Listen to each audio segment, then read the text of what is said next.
Okay? I think all I need is one tomato there. I'll put it there. And then I'll put the onions there.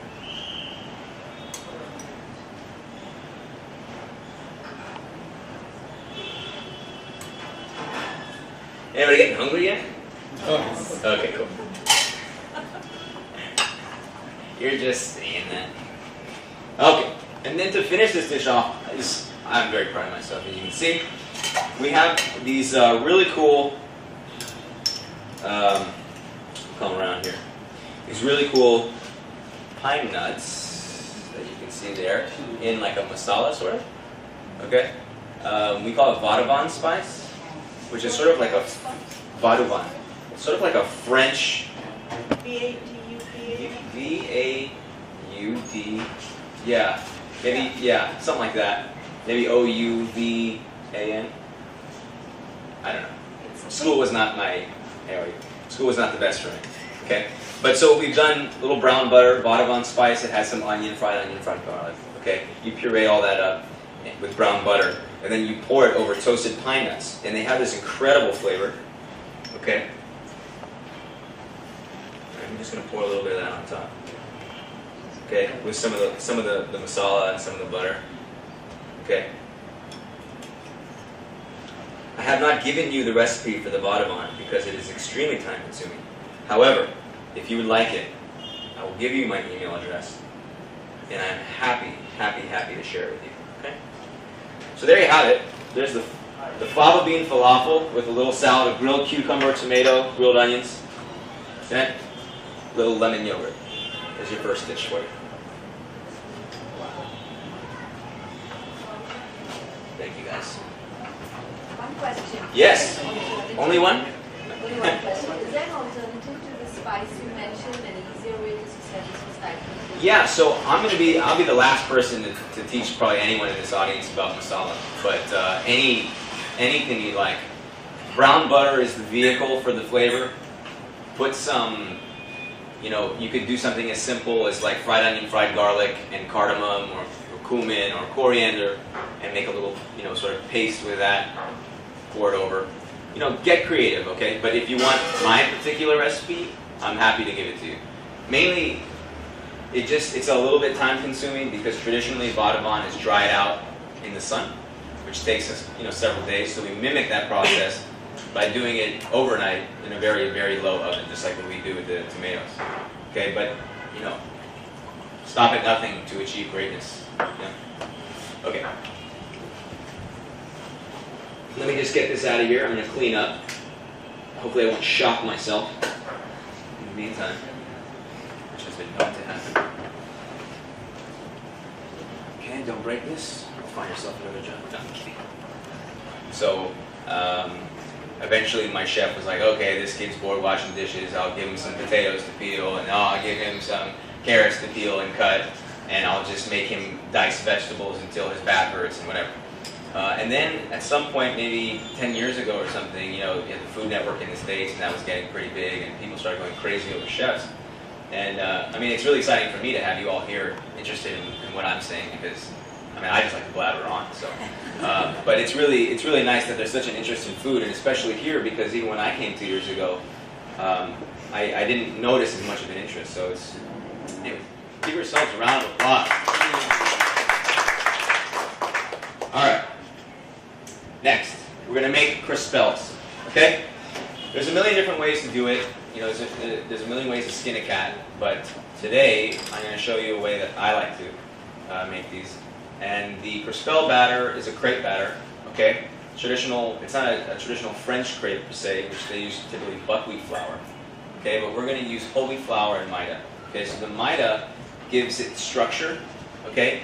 Gives it a little bit more elasticity, okay, a little more chew, but the whole wheat actually has flavor, ara. So we're using a combination of maida and ara. Okay. The flour that we use, can it just be the ordinary flour, or is there some merit in using, what people use? They say triple, the 00 flour. Okay, yeah, interesting. So 00 really, it has to do with how fine it's ground. So it's first of all, to get 00 flour here, you're gonna have to get it imported, which means it's more expensive. Okay, and the flavor to me is imperceptible, especially for this use. Now, if you're making pasta, it's a different story. Okay, and I would say because that's the star of the dish, then you would want to use the highest quality flour. But this is such a thin sheet, as you're going to see, paper thin. It's really just something to hold in our flavorful filling. In which case, I would say that you save yourself the money, and save yourself the worry. Yeah. Now, there may be health benefits because from what I read, Maida is not necessarily the most healthy flour in terms of how it's treated, but we're not going to get into that subject today. Okay, so it's good. Get yourself a good non-stick pan for this, okay? Or if you have a cast iron skillet, which I don't know if maybe you have one that's been in your family for centuries or something, which those actually become effectively non-stick. But this is a bona fide non-stick skillet, okay? Meaning nothing sticks to it, okay? It makes the whole crepe experience a lot less of a hassle. I usually don't like these because there's some chemicals on it, but just get yourself one. Maybe, for frying eggs and stuff, it's a good idea. Okay, cool. So the whole process is very simple. I would never challenge you beyond something that was a pain. Really easy, especially when you have all your mise en place. Okay. Okay, flour. Or wheat flour. Now, there's an order in which we incorporate the ingredients. Okay? So do as I say, not as I do. If I make a mistake or if, I go out of step from the recipe, just follow the recipe. Okay, so melted butter. It's kind of congealed because it's cold in here, but we'll call it, melted butter, right? What you're going to do is you're going to coat the flour first. Okay, this makes it a little bit more delicate. Okay, so don't add the liquid first. Add the butter first. Okay, that's important. If you just melted the butter off the stove and you put it in and it's hot still, does it matter? Because you're going to put we're not putting so much butter in that it's going to make that much of a difference. Okay, but just don't let it be smoking. Yeah. Lightly melted. Promise me that. Okay, cool. So it's a little cool in here. If it was a little bit more liquid, we wouldn't have these lumps. But the great thing about this recipe is that you strain it. So who cares about lumps? Lumps don't matter. Okay. So can you guys see what I'm doing? I'm sorry. Maybe if I just move this. Can we see? All right, cool. Okay. Just let me know if you can't see, all right? I'm very concerned about you. So then we got 4 eggs. Okay, that goes in. Okay. I'm beating them now. Yeah. For me, I'm very strict when it comes to some things, and then there are just some things I'm just not so strict about. Okay. So now we've got this crazy, thick, gloopy mess. Okay. And that's not crepe batter. That's gross. Nobody's gonna eat that. Okay. But then we have milk, and that's the final component to this. So what we've done is we've created a batter that's not worth serving to anyone, unless you're enemies, I guess. And then we just add enough milk to where it becomes the consistency that we want. If you have a fancy milk jug like this, please use it. Sorry. I'm just nervous. Okay. So slowly, because otherwise you're going to splash yourself. But if you have an apron, then that's great. It doesn't matter what you do, I guess, at that point. Okay? And don't be afraid to overmix this. There are certain times where I give demos and I say, don't go crazy with the mixing, because as you mix, there's this thing in the flour called gluten, which is basically something that the more you fool around with it, the more structure it gives. But in this case, it's actually what you want. So don't worry about it. Okay? If you're making pancakes, on the other hand, you don't want to mess around because you want the pancake to be like super delicate, So it just depends on what you're doing. So again, all these things that I'm telling you, it's not necessarily in the recipe, but it's just something that I know, and probably a lot of you already know. But they're good little things to remember. Because, cooking should kind of be instinctive. Otherwise it's too much of a tense experience, right? So it's like, if it's not really instinctive, then you don't really enjoy it as much, I feel. Or you start asking questions and you doubt yourself, and that's no fun. Okay, So this looks great. I mean, it's looking obviously much more delicious than the other thing did look. Okay. Give it one more go. I'm not using all the milk because I don't need to, and I feel like that's a good consistency. It's watery enough, you know. Okay, and I'll show you why it needs to be watery in just a minute. Do I have a ladle up here? Yes, I do.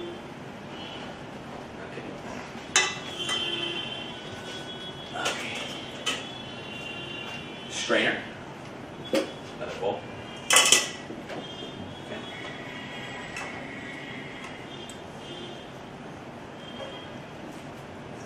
Okay, there are some lumps, so you guys can see.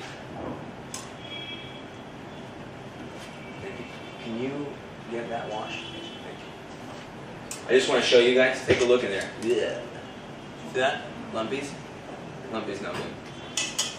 Okay? Lumpies no good.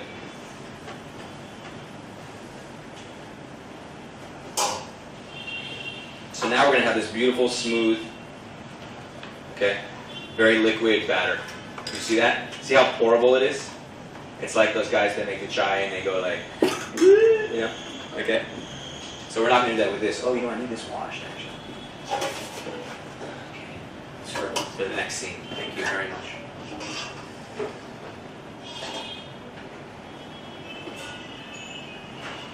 Okay. So now we'll make the crepes. We'll just make one or two. Okay. You want the pan decently hot. So in this case, it's going to take about 25 minutes to get hot with this stove. Okay.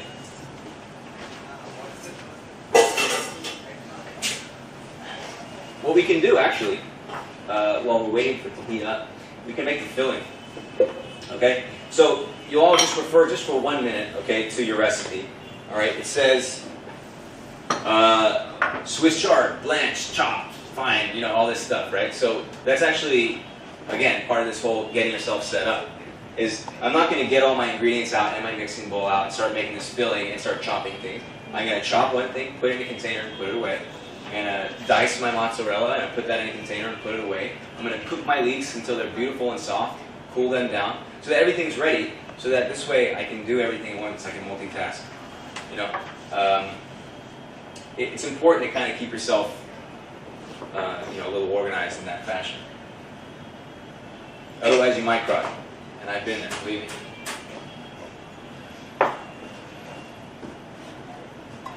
Okay. Doesn't need to be too fine. Get yourself a brush if you have one. Okay, a little brush, a little oil. Okay. You want a very thin film to coat this. Okay. And this process takes really no time at all. Okay, you get your pan a little hot. Okay. I want you to see this. It might not be perfect, but I just want you to see what I'm doing. Okay? You put it in, you roll it around, you shake it around, cover up some spots. Okay, now you see what I got in there? Okay? Thin. And it doesn't take much cooking. It's really almost already cooked on that side. You're not making like an omelet or anything. You see it? Okay? And then it's already released itself. Take your fingers or take something. I use my fingers because they're made of asbestos. Flip them. Okay? And it's cooked already. Done. That's it. That's all you need. Okay? You don't want color on it. No. And if I was working for a French chef and I got any color on it, he would throw something very hot at me. Okay? Very hot. Okay? The whole reason, I'll do that again in just a second. The whole reason you don't want any color is because we're going to put color on it later. So if we start with color and then we go to put color on it, it's going to burn. It's going to be nasty. And burning, in some instances, is a good thing. Tandoori. You have the charring on the outside. That's great. Burnt crespel, that's not good. It's not nice. We'll make one more. Okay. So this actually still has a film of oil on it, and it's still relatively hot.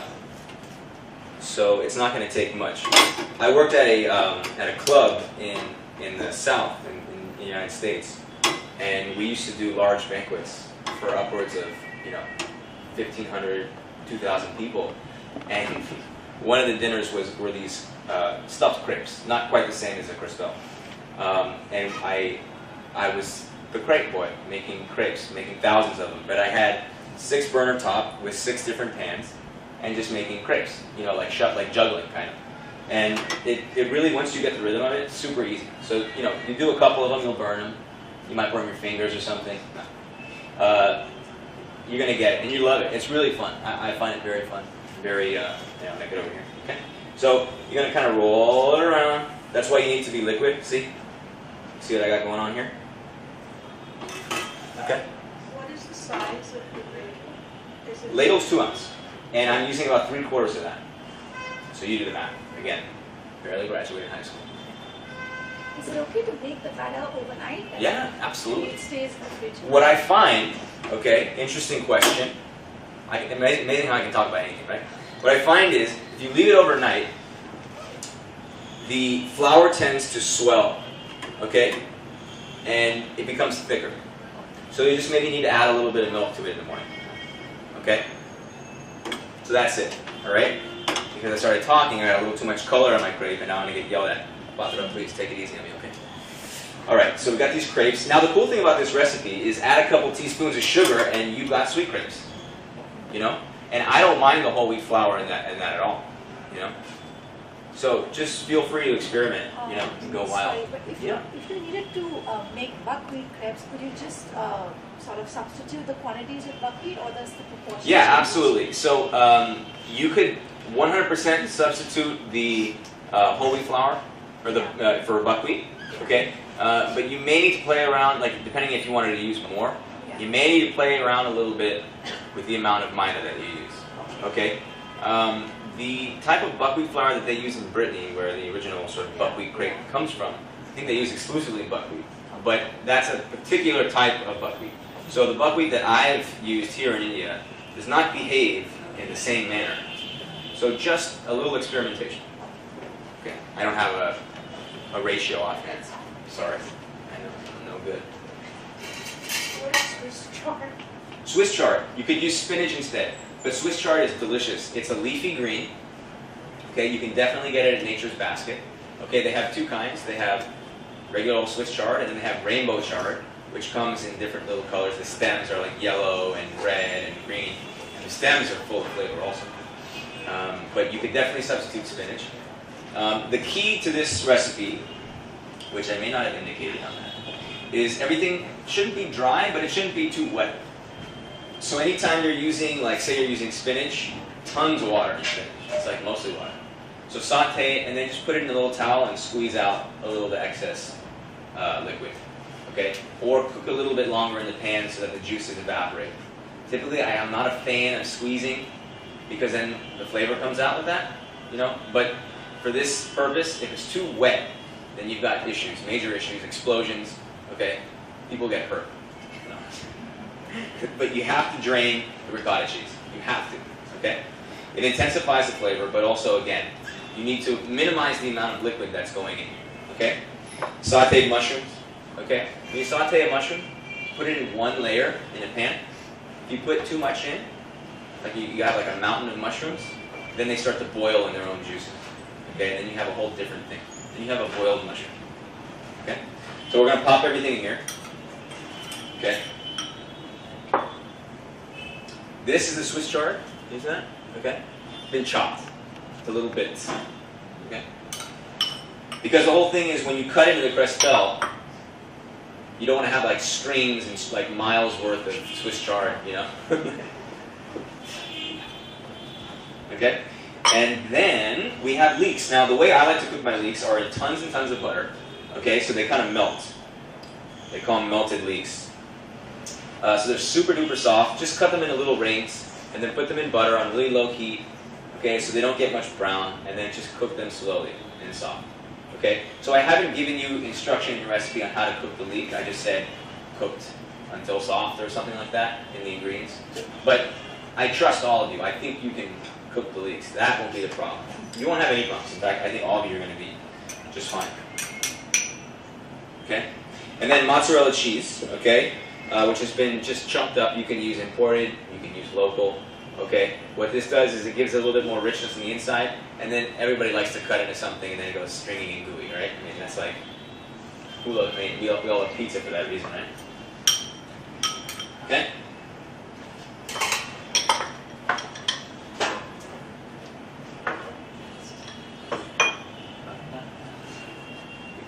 Okay, I put a little olive oil, not a whole ton, just a little bit.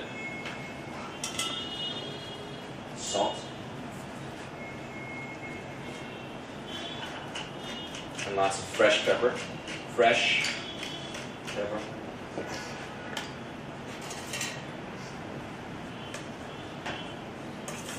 Okay, so the ricotta cheese helps to bind everything so you don't have like a big mess. And actually, believe it or not, the greens help bind everything because we've chopped them. I just want to make sure that the seasoning is incorporated. I'm not looking to make a paste out of this per se. It's just a filling. Okay, no need to go overboard. So you guys can see how it's coming together. Can you see? Okay. I'll take my tasting spoon.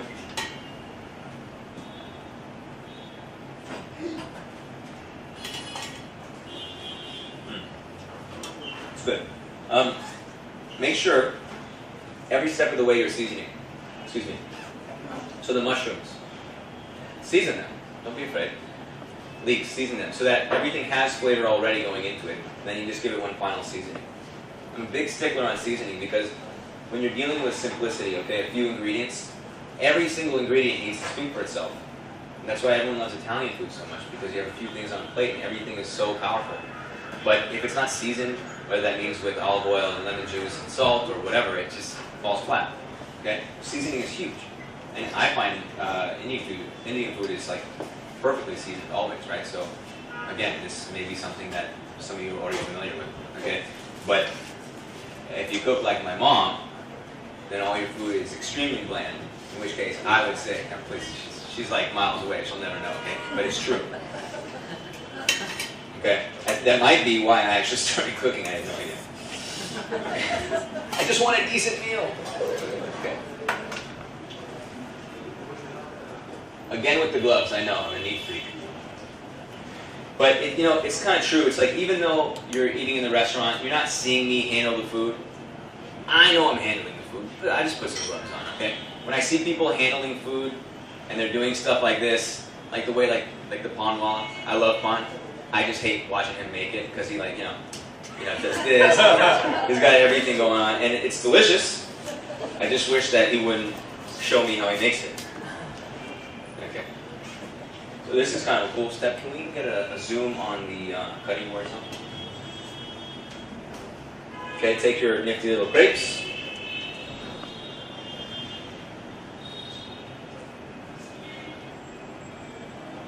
These gloves are really tight. I can hear my hands getting cut off for circulation.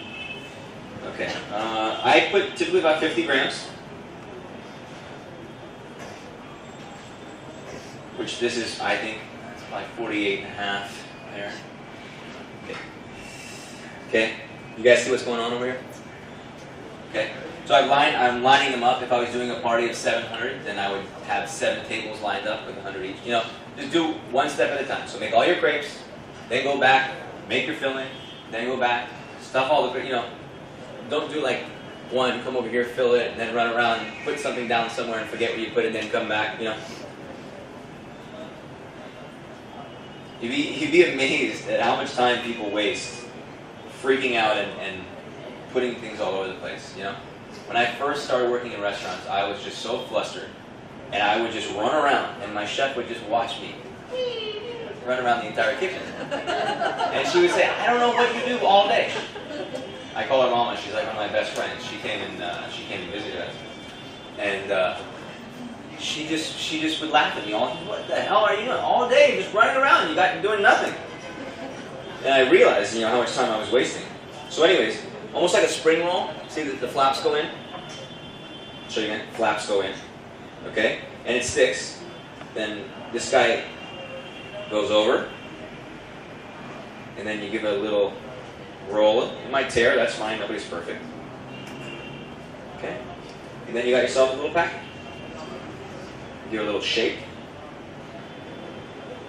Okay? And then on the baking tray it goes. Okay? You can make them long and skinny, you can make it short and fat, however you like it. Okay? Flaps go in. Okay? Tuck in the sides. Give it some shape. Okay? A little spring roll. Done. Okay? You guys got it?